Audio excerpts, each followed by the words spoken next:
পশ্চিমবঙ্গের লক্ষ লক্ষ অস্থায়ী ও চুক্তিভিত্তিক কর্মীদের জন্য এসে গেল এক বিরাট বড় সুখবর। আপনার কি বেতন বাড়তে চলেছে, নাকি এটি কেবল একটি নির্দিষ্ট শ্রেণীর কর্মীদের জন্য প্রযোজ্য?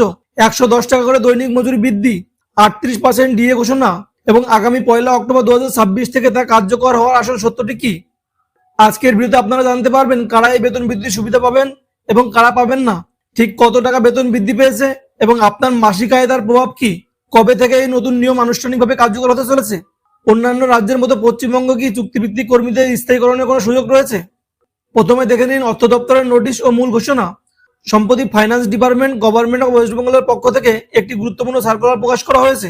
4 আগস্ট তারিখে জারি করা এই নোটিশে রাজ্যের সরকারি দপ্তর ও বিভাগগুলিতে কর্মরত দৈনিক মজুরি ভিত্তিক কর্মীদের জন্য দৈনিক অতিরিক্ত 110 টাকার মজুরি যুক্ত করার নির্দেশ দেওয়া হয়েছে।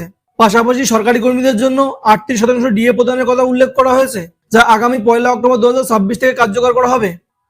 এখন দেখে নিন কারা এই 110 টাকা বৃদ্ধির সুবিধা পাবেন। সবার মনে রাখা দরকার, সব অস্থায়ী কর্মী এই সুবিধা পাচ্ছেন না। তাহলে কারা সুবিধা পাবেন? যেসব ডেলিগেটেড কর্মী সরকারি দপ্তর, বিভাগ বা উপবিভাগে নিয়োজিত আছেন এবং যাদের দৈনিক মজুরি ন্যূনতম মজুরি আইন বা আইনগত সংস্থার অধীনে নির্ধারিত বা নিয়ন্ত্রিত নয়, একমাত্র তারাই প্রতিদিন অতিরিক্ত 110 টাকা পাবেন। এখন দেখে নিন কাদের ক্ষেত্রে এই নিয়ম প্রযোজ্য হবে না।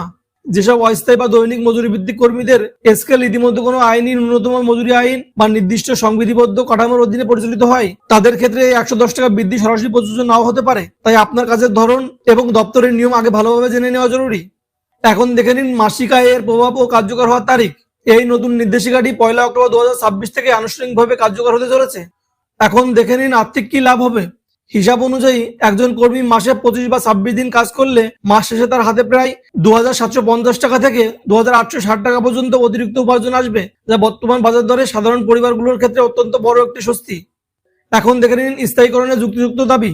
রাজ্য সরকারের এই পদক্ষেপ প্রশংসনীয় হলেও দীর্ঘদিন ধরে কর্মরত লক্ষ লক্ষ অস্থায়ী, ক্যাজুয়াল ও কন্ট্রাকচুয়াল কর্মীদের আসল দাবি কিন্তু স্থায়ীকরণ।